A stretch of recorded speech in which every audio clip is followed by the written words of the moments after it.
Joining us now here on Pittsburgh Sports Now is a guy that mostly all Pitt fans are familiar with, either through Twitter or through other various avenues, and that's E.J. Borghetti, the communications director here for the University of Pittsburgh. And E.J., I've known you for a long time. A long time, man. Yeah. Our hair used to be dark. What happened? Yeah, well, that's a different subject. But 22 years you've been here at Pitt. Where's time gone? Where has time gone? It's funny, we were talking about this, my 22nd season, but in some respects it feels like I've been here for a lifetime because I was born into this. I've got Pitt in my DNA for as long as I can remember. When you think about your first conscious memories, I don't know what this says about me, but my first conscious memories and family gatherings, Pitt was always a part of it. So certainly while professionally, this is officially my 22nd season. I went to undergrad here, got my education here, but really I feel like I've always been here because Pitt's just been such an important part of our family fabric. Some people go to work, they call it work every day, and I know that feeling. No, but we'll give it. Some people don't enjoy their job. I've told people throughout the years that if there was a example of somebody that is a guy that loves his job, I don't know that I've ever seen you probably more than a handful of times without a smile on your face. You're always what makes it so enthusiastic for you? You just appear to come to work every day and love what you do. Well, it's not a job, it's a passion. And I've had the opportunity to speak to young professionals or high school graduates and soon-to-be college graduates. It's certainly not a fresh, novel idea to say pursue your passion, but so few people do it, and as such, they end up doing things that they're not all that keen about. I was very blessed and very fortunate. At a pretty young age, I figured out what I wanted to do and where I wanted to do it. It's not just a job for me. I'm not a hired gun. I think there are a lot of people who work in PR and marketing and promotions and things like that, where they're just promoting a product. I believe in the University of Pittsburgh. I believe in its mission. I believe in the people of Pitt, and certainly I believe in the people of Pitt Athletics and what we're looking to achieve every day. So in that vein, when you have a strong belief in something, when you care about something, when you're emotionally invested in it, I think that you just really enjoy doing it. So in that vein, I am really very, very blessed that I've had the opportunity to be able to make a career here. Again, I think in this American working life, a lot of people are just about getting that direct deposit at the end of the month. I'm fortunate that my rewards at Pitt go well beyond just being able to earn a living. Speaking of rewards, how rewarding has it been for you that, I don't know how many people know this, but your father, he was a very accomplished player here at Pitt. What's it meant to you to be able to be a big part of this university, following in your father's footsteps? Sure. Well, I followed in his footsteps, at least from where we got our education. But it means a tremendous amount because my father was coming out of high school in the late 1950s. I wasn't alive back then, but I do know that in that particular era, not everybody went to college. Not everybody had the opportunity to continue their education. My father did. In part because he got a football scholarship here. And that helped him get his education. It helped him have a very rewarding career here. It helped ultimately be a springboard towards his career in dentistry. And he actually just retired just a few short years ago. But that in turn, I wasn't a good athlete, right? I wasn't a football scholarship guy. But when it it was my turn to get my college education, my father, through his Pitt experiences and through the career that Pitt led him to, I was able to come here as well. And this served as a springboard for me. But just like you said, my father was a player. I grew up with Pitt in the house. My fondest childhood memories are going up Cardiac Hill with him to the games, and it obviously made a big, big impression on me. And as such, it's been an honor to be able to continue on and work on behalf of that institution. It's been so very, very important to our family.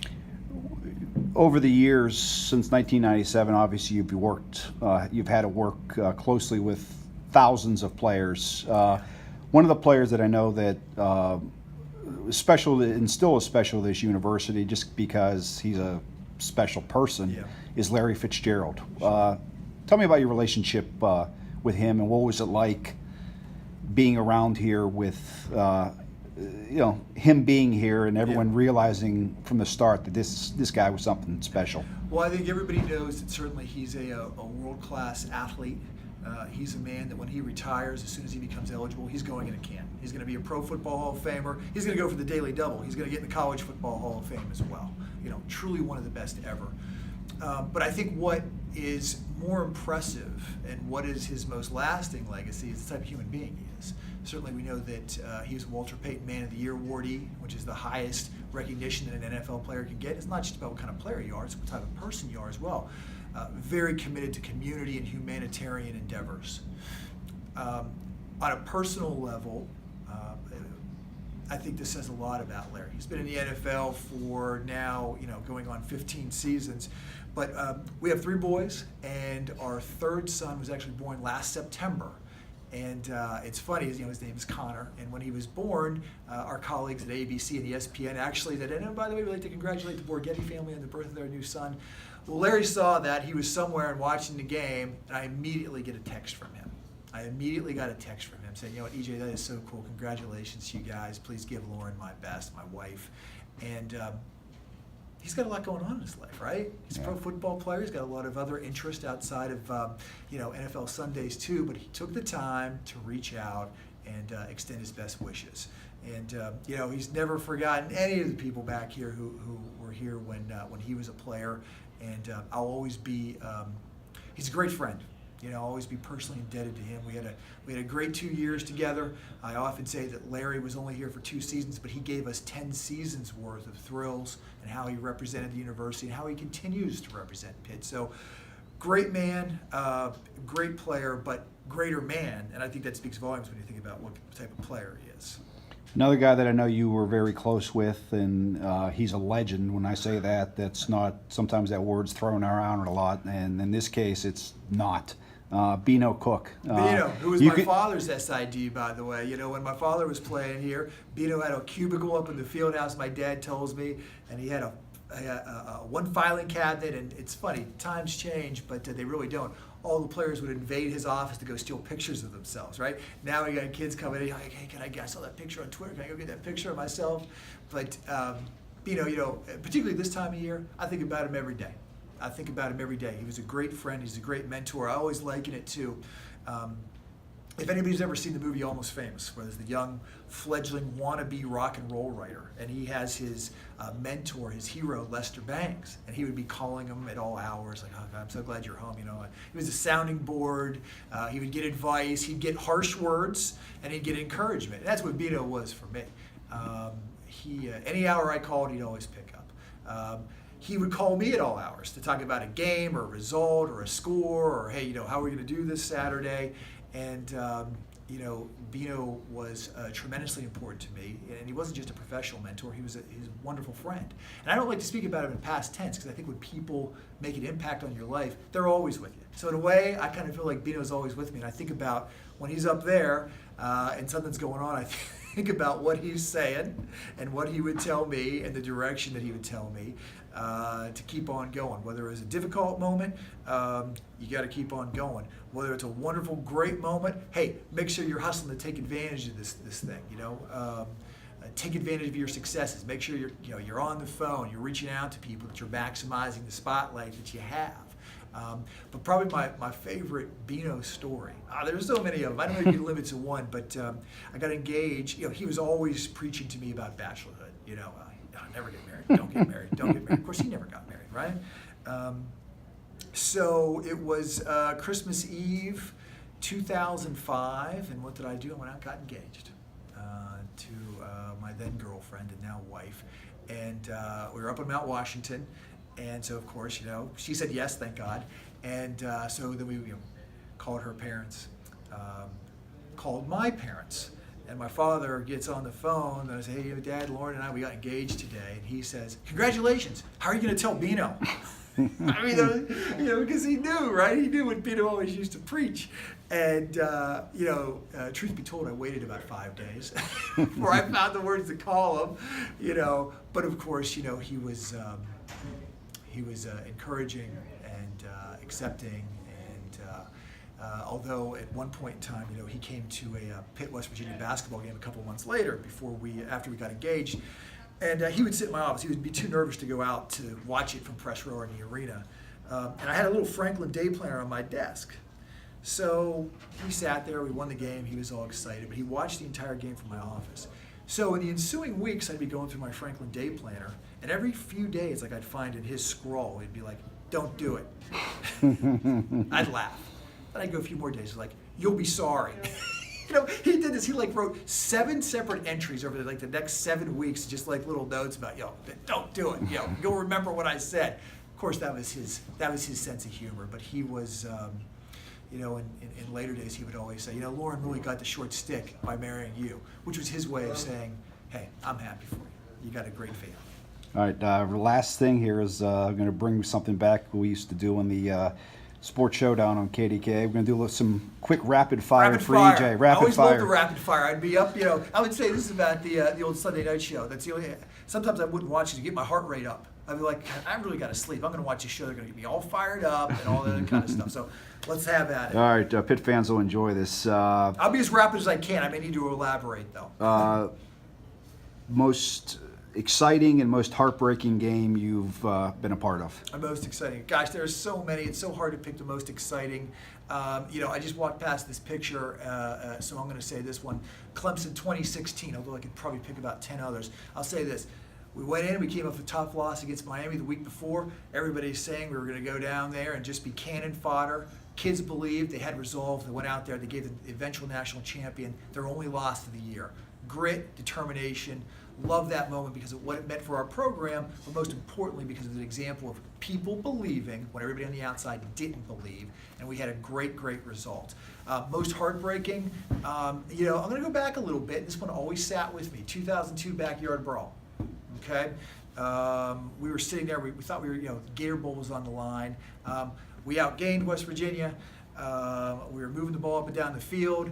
Turned the ball over in the red zone multiple times and ended up losing by 7. That's one that will always sit with me because I always thought that we were the better team, but sometimes you need a little bit more than that. We didn't quite execute to our fullest potential. We ended up dropping that one.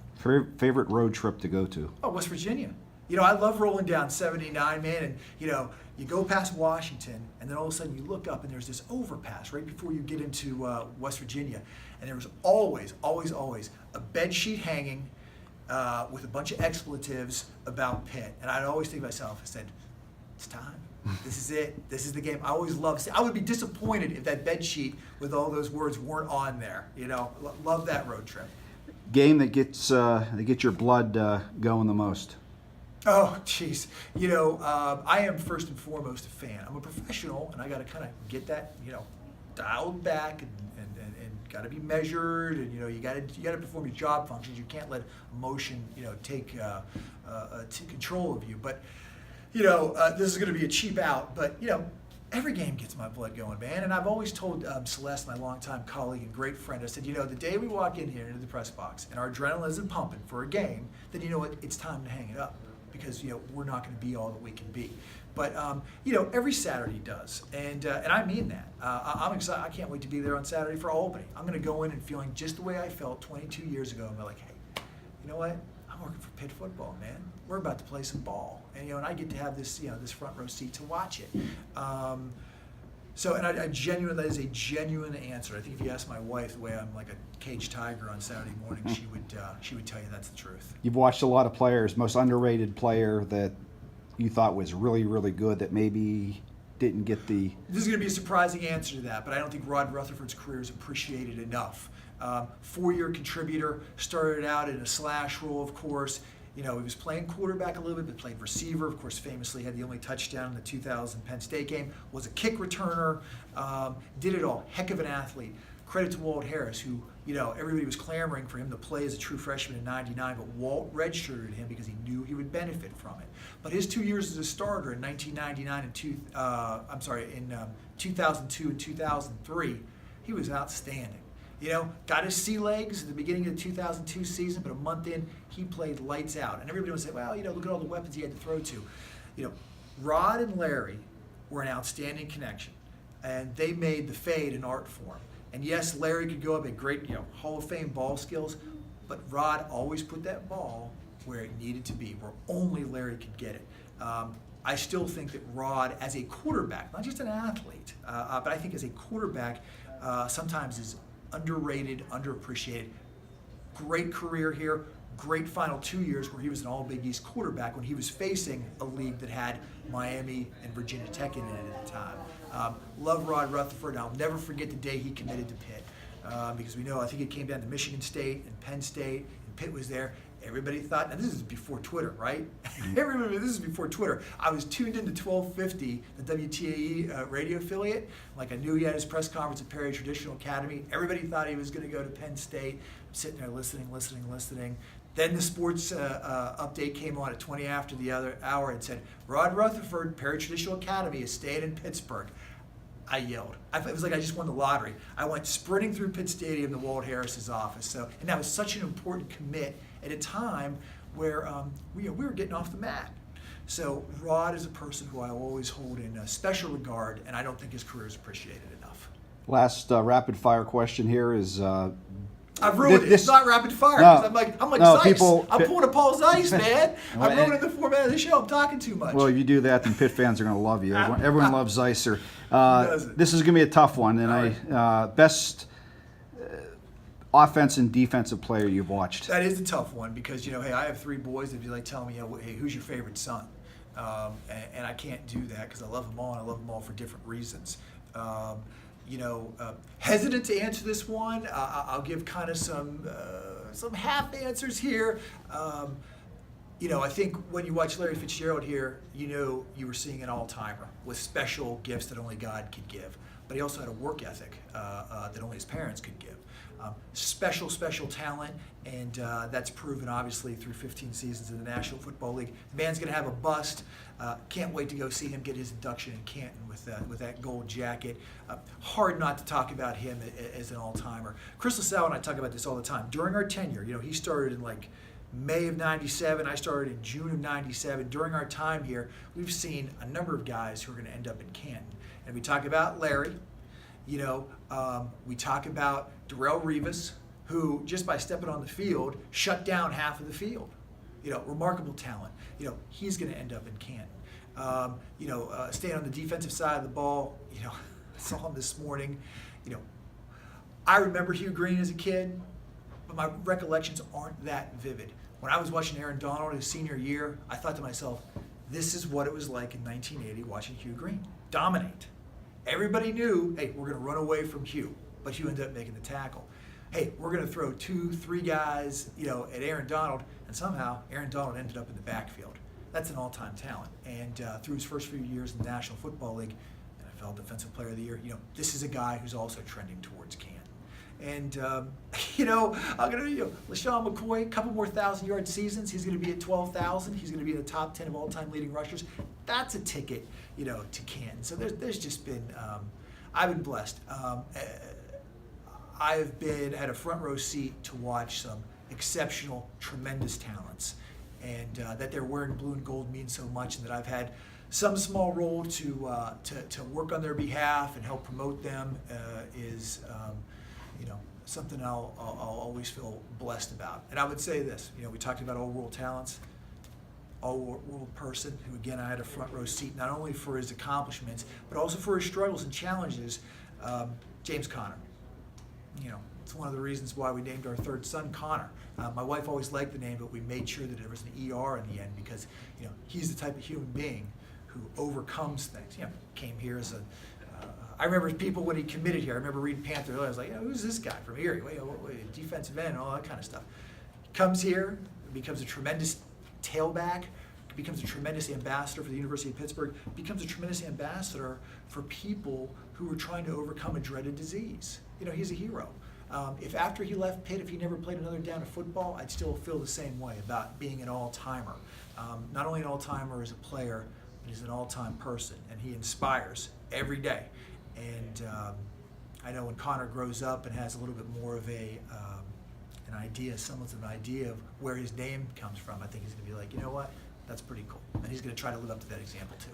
Last question here. Obviously, Coach Narduzzi has expectations high. Sure.